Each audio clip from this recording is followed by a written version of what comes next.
Okay, so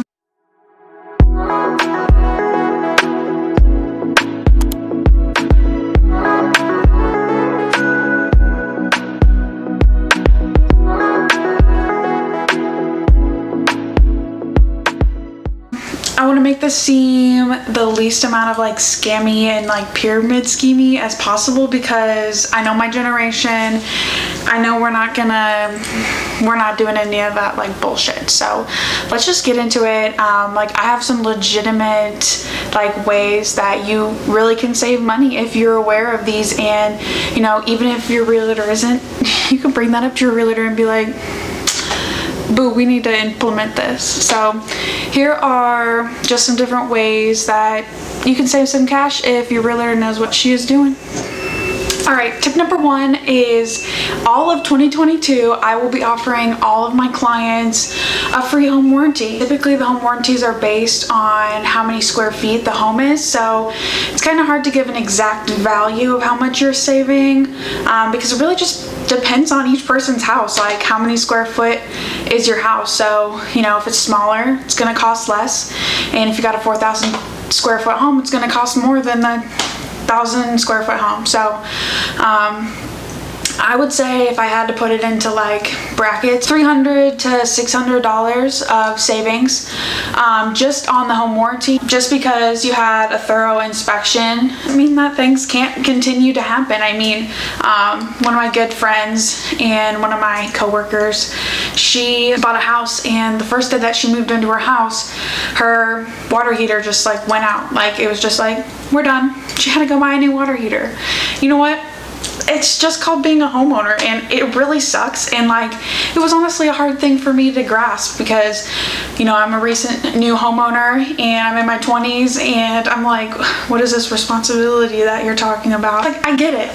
It's like kind of annoying. It's just what you have to do sometimes. And it's your property, it's your asset. So, you know, getting a home warranty, that's definitely something that could potentially save you a lot more money down the road. Hopefully you don't have to use it. And then you do always have the option to renew that after the 1 year, but it's your first year in that new home, and you know, I want to make sure that my clients have some protection, and you know, it's just a nice little added benefit. So all of 2022, I will be giving away free home inspections, so tell your friends, tell your neighbors. That's one of the first ways that a realtor can save you a little bit of cash. The second way, I'm gonna save you $10K. I decided I'm gonna keep track, and I want to see if I can actually get the 10K. I want to show you the proof in the pudding. And I'm not even really a numbers person, so that should tell you everything you need to know.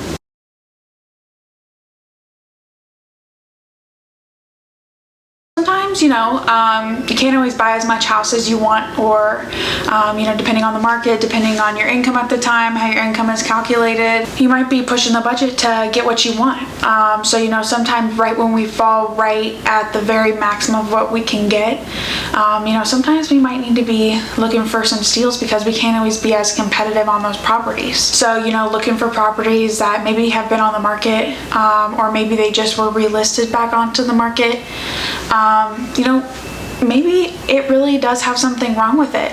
And I really feel like that we're coming around a bend now. I recently saw somebody offering a carpet replacement credit, and I was like, okay, we're getting somewhere. Finding something that is a little bit more flexible. You know, maybe we really need to fix something in the bathroom, and maybe, you know, we offer a little bit over list price, but put this in the bathroom, or, you know, we really can negotiate some stuff out. I feel like that is really coming back in a little bit. And, you know, some of the more competitive areas like neighborhoods, you know, maybe that's not really gonna happen. Everybody's like yearning for the worst. Just the wrong attitude. That's a bad attitude. Have a good attitude about it. I personally right away want to say like 5,000, because really flooring, appliance, bathroom. So I did 3 to 5K. I think that really includes, like, I put negotiations, improvements, and upgrades. So, you know, flooring. Once again, it really is just kind of dependent on your home and, you know, what the deal is with your house. Every single house is different, And really the key to find somebody that you can trust and someone that you feel like is informed enough to help guide you through making the right decision. My whiteboard's all over the place, just like my ADHD brain, but you still know what it says. So option number 3, or tip, trick, is the listing fees. Typically your realtors are paid by the sellers unless there's some other set negotiation or document. Typically the industry standard is 6%. You can offer to charge at a discount. You could either charge 5% or 4%. So if you did 5%, you could either do 3% for the listing agent's fee and 2% for the buyer's agent, or you could flip it, or you could do 4% and do 2%, 2%. Typically people are expecting a 6% listing fee, which is 3%, 3% on each side. Sometimes you might have buyer's agency agreements that agents have you sign where it promises that they will make their full 3% commission. So definitely be aware of those. If you really want to work with this realtor and you really want to make sure that she's paid at an industry standard, you're more than welcome to support her or him. Just to let you know, that's another thing that you could sign potentially. I'm going to say on a $200K home, let's figure the difference between a 6% and a 5%. Alrighty guys, so I crunched the numbers, alright?